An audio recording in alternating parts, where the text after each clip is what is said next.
Assalamu alaikum, j'espère que vous allez bien.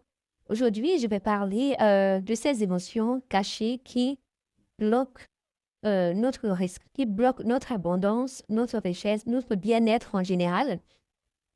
Euh, Parfois, on se dit qu'on fait tout bien, on prie, on jeûne, on fait même le tahajjud, on est au courant, mais ça n'avance pas.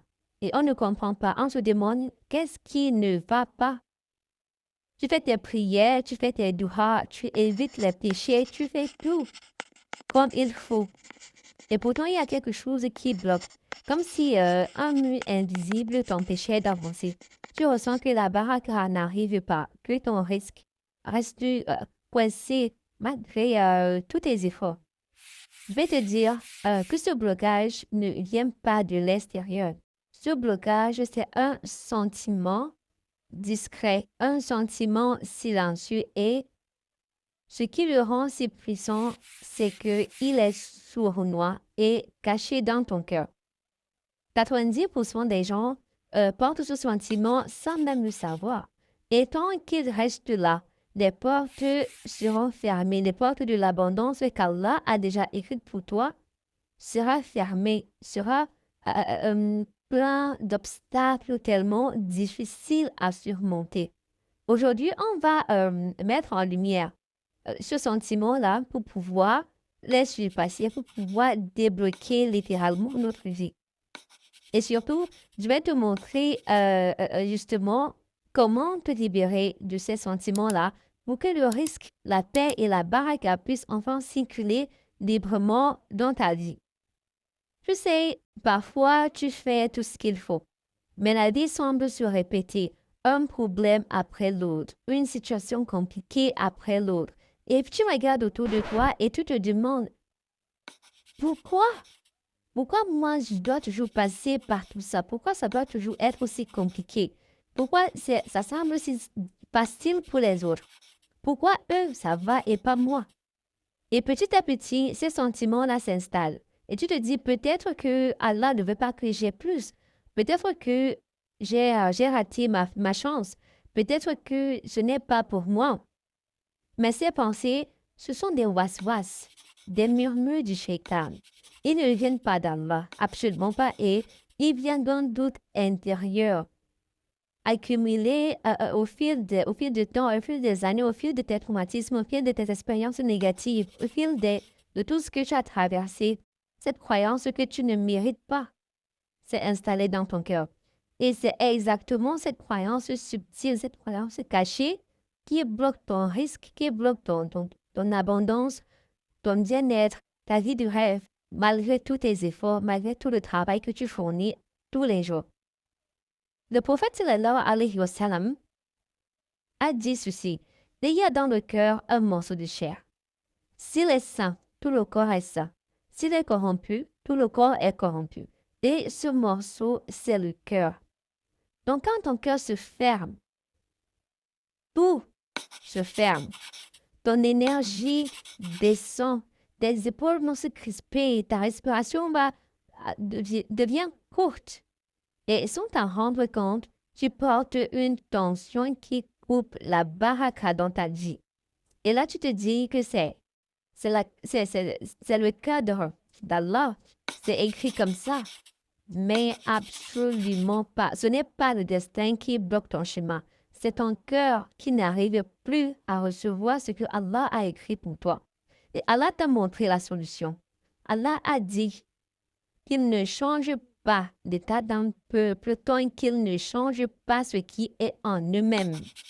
Donc, si tu ne changes pas ton intérieur, si tu ne changes pas ce que tu as en toi, tes croyances limitantes, tes blocages cachés dans l'ombre à l'intérieur de toi, dans ton cœur, qui bloquent la lumière d'Allah de transparaître à travers ton cœur, ton extérieur ne changera pas. Allah ne changera pas ton extérieur.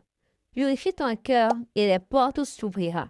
Et je vais faire une parenthèse ici pour parler de destin. Parce que on ne comprend pas vraiment quand on dit que Allah a déjà écrit notre destin. Allah a écrit notre destin, mais Allah n'a pas écrit une seule réalité de notre destin.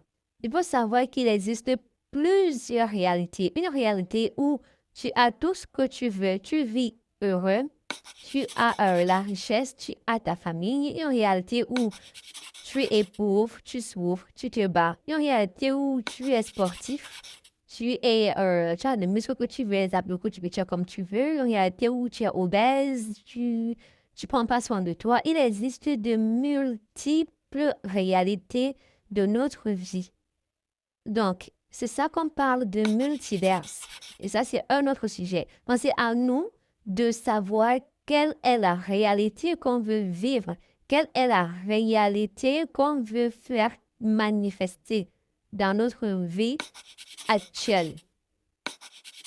Ça, c'est une parenthèse. Quand on dit que Allah a écrit le destin, le cadre d'Allah, ce n'est pas OK. Sinon, vous allez me dire que Allah, il fait naître pour certaines personnes et décide que ces gens-là vont être des criminels pour ensuite les condamner plus tard. Ce ne serait pas ça le Allah miséricordieux que nous savons, que nous connaissons. Juste pour vous dire que Allah ne fait naître personne et décide que toi, tu vas rester pauvre, toi, tu deviendras riche, toi, tu seras un criminel, toi, tu vas... je ne sais pas quoi, vous avez compris un peu les exemples que je suis en train de dire. Bon, le destin n'est pas une chose figée. Ce n'est pas une seule réalité. Ton destin, tu as le destin où tu es riche, le destin où tu es pauvre, le destin où tu es sportif, le destin où tu es président, le destin... bah oui, tu décides ce que tu veux. Et ça vient de l'intérieur. Tu changes ton intérieur, Allah change ton extérieur. Tu changes ton extérieur, tu changes ton énergie. Tu réalignes ta fréquence à la réalité que tu as envie de vivre. C'est ça. Allah nous dit dans le Coran, ô mes serviteurs qui avez commis des excès envers vous-même, ne désespérez pas de la miséricorde d'Allah, car Allah pardonne tous les péchés. Et ce verset, ce n'est pas seulement pour une catégorie de personnes, ce n'est pas seulement pour une catégorie de péchés, c'est pour toi, c'est pour tous les péchés, c'est pas que pour les autres, pas pour les meilleurs que toi. Pour toi, ici et maintenant, Allah te pardonne tous tes péchés, tous tes excès, même si tu ne te penses plus digne. Même si tu penses que en péchant, tu es allé beaucoup trop loin, tu penses qu'il n'y a pas de retour en arrière. Sache que Allah pardonne tous les péchés et il demande de ne pas désespérer de sa miséricorde. Peu importe ce que tu as fait, peu importe où tu en es, Allah ne t'a jamais oublié et il ne va jamais t'oublier. Et quand tu commences à réellement croire que tout dans ta vie vient d'Allah, le bien comme les épreuves, la difficulté comme la facilité, alors c'est là que ton cœur commence à s'apaiser. C'est là que ton corps commence à se détendre.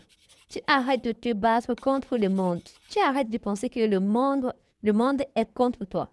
Tu commences à marcher avec confiance. Et c'est là que la barque commence à couler naturellement vers toi. C'est là que tu commences à attirer les choses que tu as envie d'avoir dans ta vie.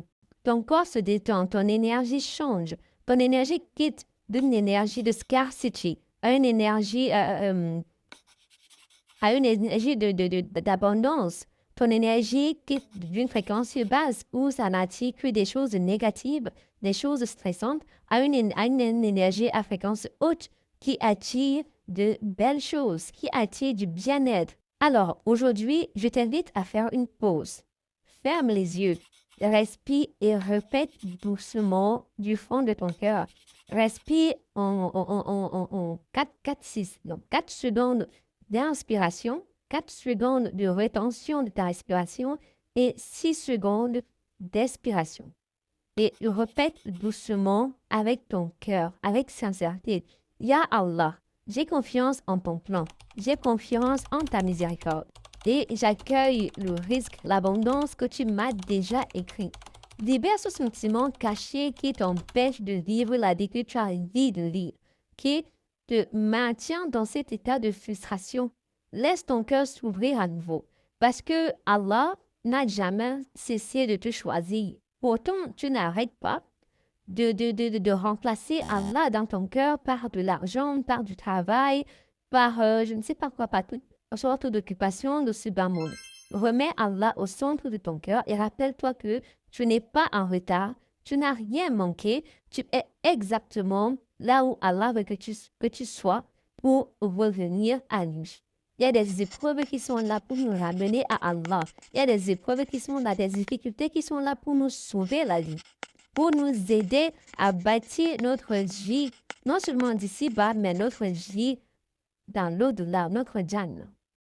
Si ces mots t'ont touché, c'est qu'ils étaient destinés pour toi. C'est que c'est ton moment. C'est que c'est maintenant que tu dois commencer.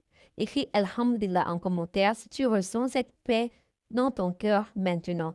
Et surtout, n'hésite pas de t'abonner parce que dans les prochaines vidéos, on va aller encore plus loin pour que ton cœur, ta foi, ton risque marche enfin dans la même direction, la direction de lumière d'Allah. Et surtout également, pour que tu ne manques pas les opportunités de business halal que je partagerai sur cette chaîne YouTube. N'hésite pas de t'abonner, like et mets en commentaire. Alhamdulillah.